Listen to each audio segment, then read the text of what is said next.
as important as Trump's fascism is, and is the lead story every day, his cozying up to dictators, his obsession with Hitler that has now come out, what he has said about our veterans, and what he wants to do with the military against his political adversaries, it's all huge news. This is the future that we're looking at in the next Trump term, if there is one. But this is what voters know right now, that he is killing us. I'm talking about us women. He's killing us. He is putting us at risk. He is making us afraid to have babies. He is putting our reproductive health at risk, and some women have died already because of this. So we can see right now what's coming. These headlines, and very good reporting, by the way, that shouldn't be questioned by idiots about what Trump has said about Hitler, that's incredibly important to know. But I do understand that people who are busy and that are people who are just tapping in may not be able to comprehend, because we've been free.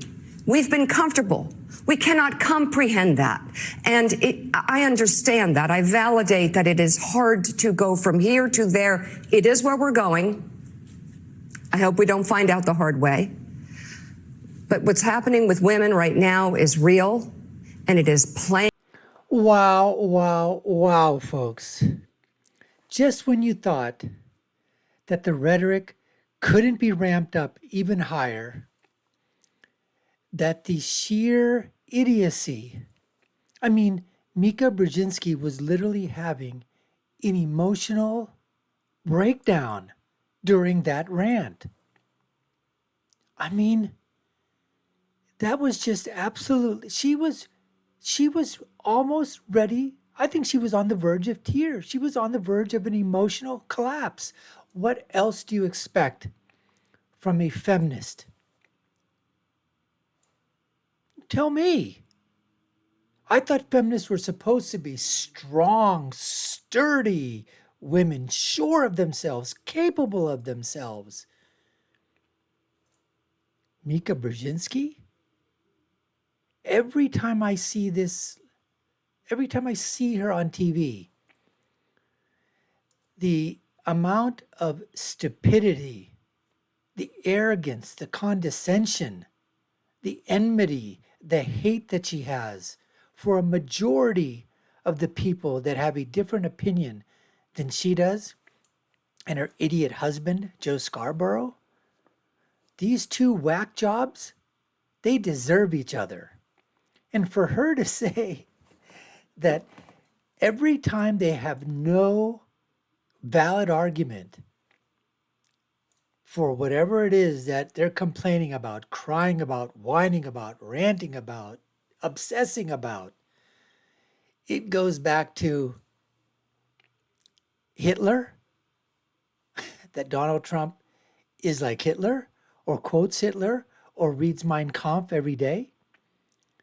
It's either that now that Trump likes Hitler's generals, likes Hitler's policies, that he wants to be Hitler, that he is Hitler, that he's cozying up to tyrants and dictators all around the world, that he's killing women because of Roe v. Wade, that he's actually Mika Brzezinski. I think that, medical diagnosis is, I think she's delusional, schizophrenic. And then as far as education, I think she's just retarded, folks. She's just a retardist feminist. Most feminists are retards, depending upon their classification. Are they first wave, second wave, third wave, fourth wave, fifth wave feminists? And you can decide, where. But Mika Brzezinski is the poster child for journalistic retardedness. Plain and simple.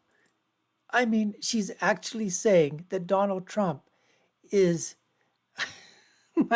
she's actually saying that Donald Trump is scaring women to have children. Mika, all you women want to do is literally say You don't want to have children. I thought the whole idea was to have a career.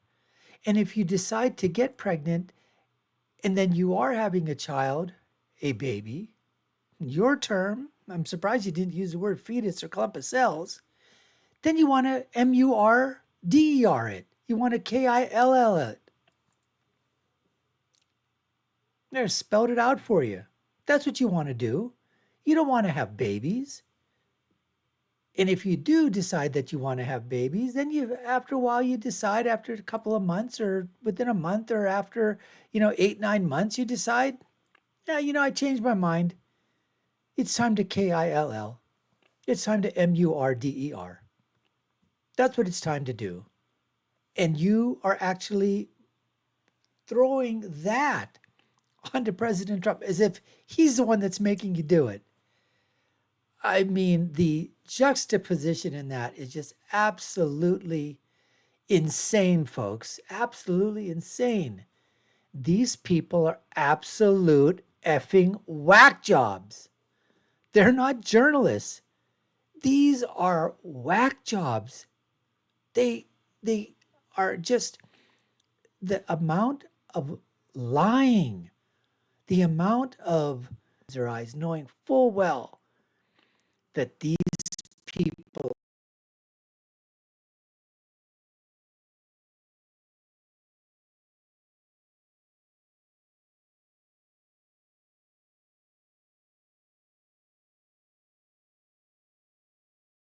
are absolutely defrauding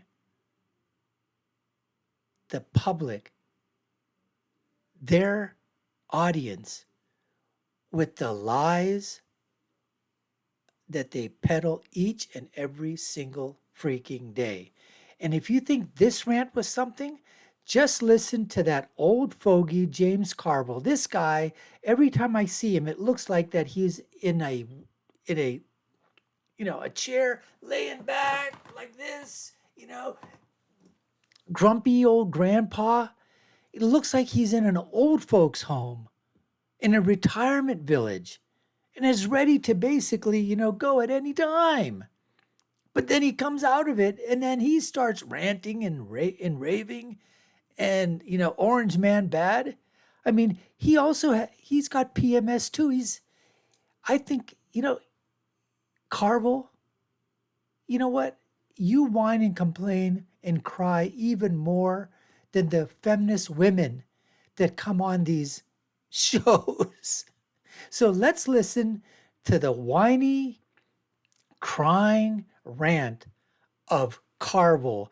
Just his latest, folks. Listen to this. People say, what's at stake in this election? Okay, the Constitution's at stake. The whole idea of I don't know, what do you call it, a constitutional republic, or, whatever highbrow people call it. The idea that we live under a set of laws is literally at risk, and he's telling you that. And people want to know about weakness among males of color. Okay, you can arrest all of it. You don't think you have a stake in this election? Guess what? You're not going to do very well. I'm not going to do well. You're not going to do well. All right? When the paddy wagon comes, you and I are going to be in the back of it bouncing around. And it's not going to be very much fun.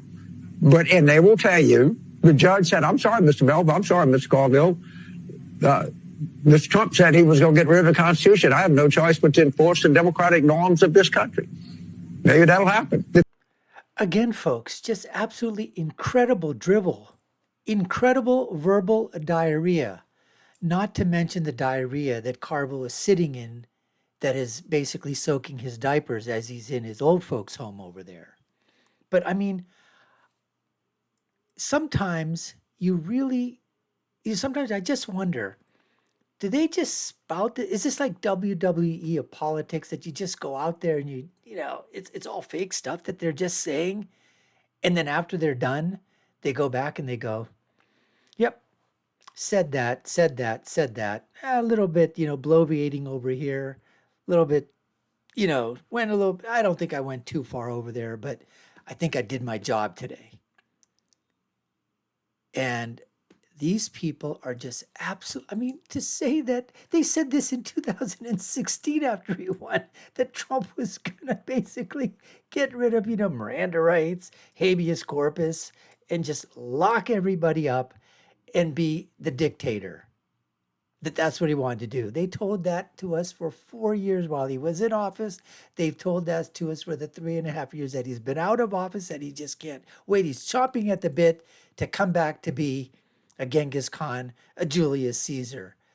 And I think these retards, and James Carville is another person that's just absolutely retarded. I coined a term for these people on the left that have Trump derangement syndrome. It's simmer, S-I-M-R. I don't use it lightly. I just use it appropriately. And I think this is an appropriate time to use it, folks. S-I-M-R. It stands for those people that have TDS, Trump derangement syndrome. It simply stands for stupid, idiotic, moronic, and retarded. Not just one, not just two, not just three, but all four apply in these cases. Besides being just absolutely batshit crazy and delusional as well. And if you think this is something, just listen to this small snippet from Tim AWOL Walls on the trail talking about Donald Trump and Adolf Hitler. What else do these folks have, people? What else do they have? Listen to the drivel that comes out of this retard who is running for Vice President of the United States of America, Tim AWOL Walls. Look, I don't say this lightly because I didn't, in my 60 damn years, I didn't think I'd ever see a candidate for president praising Adolf Hitler's generals or talking about using the military against their enemies. And I mean, it's pretty stunning. And I said, look, I recognize I'm on the top of his list, but don't kid yourself. You're somewhere on the... So, did I tell you or did I tell you? Right? He's Hitler because they don't have anything to talk about in terms of new presentation, ideas, anything like that. It's like in a debate. You fall back on what? Calling your opponent names, racist, bigot, insurrectionist, all that. And then what did he say? He said that he's on his list, Trump's list, and so is everybody else. So I guess what Trump is going to do is when he becomes president, he's going to round up 160, 170 million people, right? Put them all into concentration camps so that he can rule. And then MAGA world is just going to be genuflecting. That's what these guys basically think. Now, to make matters worse, with all the ranting, all the crying, all the hyperbole, all the, the verbal diarrhea that's been coming out of the Democrats' mouths, their acolytes, their surrogates or whatever. Well, guess whose verbal diarrhea word salad is being made each and every single day? Kamala Harris is literally given underhanded softball questions. And literally, she doesn't even foul them off, folks. She's not even fouling them off. She's missing them completely. Absolutely completely.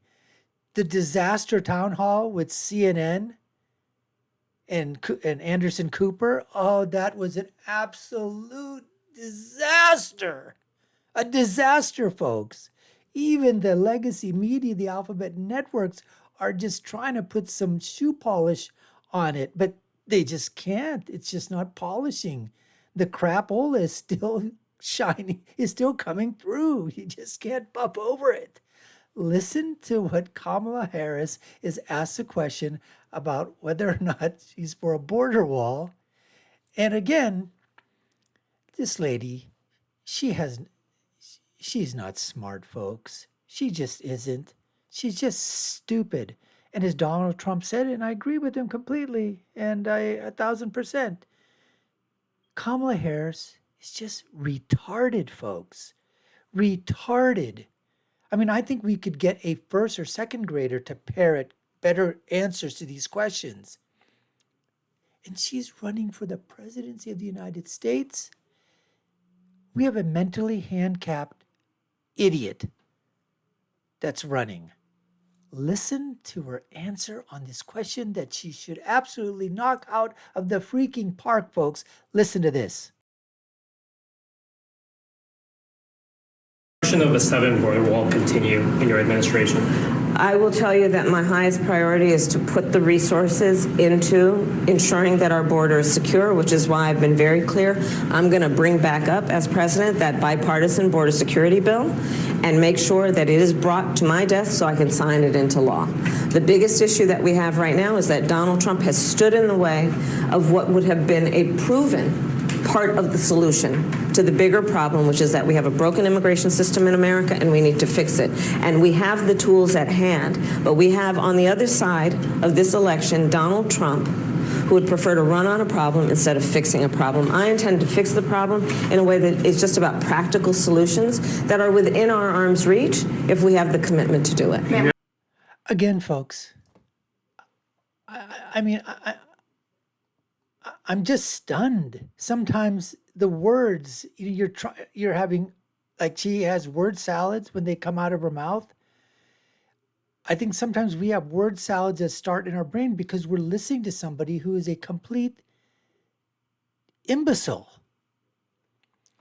In that bill that she's talking about, that she touts all the time, that Donald Trump told all the Republicans not to do anything with it because he wants to run on the problem and not fix it. He fixed it, you moronic idiot. You guys came into power and basically, voided every executive order that Trump had. You were stumped when they asked you these questions at the town hall. When they were asking you, Madam Vice President, why did you get rid of those executive orders? Oh, yeah, now the last 4 or 5 weeks or a couple of months, border crossings are down. But for 3 3/4 years, they were up. Why didn't you do something in 2021, 2022, 2023? What happened? This imbecile, this moron, this retard running for president has no freaking clue. When in the bill itself, it has, I forget the amount of money, 500, 600, 700, whatever amount of millions of dollars to complete the border wall. But she won't answer that question about the border wall because then she thinks she's going to be tied into Trump. And the next thing is you're going to have everybody saying, see, she agrees with the border wall. Trump was right. That's why she can't go there. That's the reason why she can't go there. And also because I don't think, she went there with a couple of other things. She copied on, no taxes on tips. I don't know how many other things she copied Trump on, so I'm just surprised that she doesn't decide to just copy on this. And then there was a CNN piece that's out there that talked about that they were using the border wall in some of their ads to prop up the fact that, guess what, Kamala Harris is strong on the border? Are you effing kidding me? You have got to be effing kidding me. So we'll finally close with a sense of absolute sanity, folks, with this video clip of Howard Lutnick, who is absolutely fabulous. Not the guy that you're seeing right now on the screen. This guy is just an absolute tool on MSNBC. He's a tool. Every time he comes on there, he's always questioning. He's just an idiot, folks. He's an idiot, plain and simple. He's a partisan hack. But he is going to be interviewing Howard Lutnick. And Howard Lutnick is simplifying everything. And he really tells this guy everything that he needs to do that literally goes against the grain of everything that's been. He and Scott Jennings, and there's others out there as well. But these guys make an unbelievable tag team match for basically letting people know on the alternative networks, on the Cabal News Network, CNN, and MSDNC and MSLSD, the delusional networks. Just listen to what Howard has to say, folks. I'm telling you, this is a clip that you can play to all of your liberal, leftist, loony friends if you want to explain anything about Donald Trump and what he did in the 4 years he was a president. You're going to love this next clip. Take a listen. That she gets on television, calls him a fascist. He already was the president. We had, before COVID, we had 3% growth, 3% wage growth and GDP growth, inflation below 2%. He wasn't a fascist. He hired the wrong people. We agree. And now he has disgruntled former employees, right? All these people got fired. Who got fired in the Biden administration? You want to have a fun thought? When we pulled out of Afghanistan, was it really stupid and a mistake? Like, we left $80 billion worth of stuff behind. Was it a mistake? It wasn't. If you think about it, if I get you to quickly move out of your house and leave everything behind, when you get to your new house, what's the first thing you have to buy? A whole bunch of new furniture. So if I leave $80 billion worth of equipment behind, what's the first thing the military-industrial complex is going to do? Buy more stuff. So who hates Donald Trump, who hates war? Dick Cheney. Of course, Dick Cheney. What's Dick Cheney's legacy? Let's go take out Iraq, which Donald Trump says is the dumbest thing that's ever happened in recent military exercise. Why? Iraq and Iran, they kill each other for what? Thousands of years? We take out Iraq and we free Iran. So, folks, did I not tell you? Is Howard great or is Howard great? He explained, I mean, that's the thing, right? The military-industrial complex. Yes, that would make perfect sense. Who cares if we left behind some Americans? So what? Who cares if some Americans died, servicemen? So what? Those 13 servicemen that died in the Afghanistan pullout that was an absolute effing fiasco. Do you realize, folks, that not a single one of those families has ever been called, even a letter written, I don't believe, condolences, anything from Joe Biden or from Kamala Harris? That is absolutely shameful. That is shameful. President Trump has visited with each and every one of those families. And not only that, we remember, okay, the whole thing brought up when he went to the funeral procession at that time, the memorial. And they just, again, as the legacy media does, attacking the president for doing something that is absolutely proper and paying respects. And it was the families that asked him. And they also asked Biden and Kamala. No shows. Absolute no shows, folks. So anyways, we appreciate you taking the time to watch. You've been watching the Dr. Nasser Shake Show. I've been your host. My name is Dr. Nasser. If you've done so already, we'd love for you to subscribe to the channel, like, share, and follow. You all know what to do. Put your comments down below. Share with us. What'd you think? My final thought is always, when you're right, you're right. And when you're left, you're wrong. Until next time, folks, take care and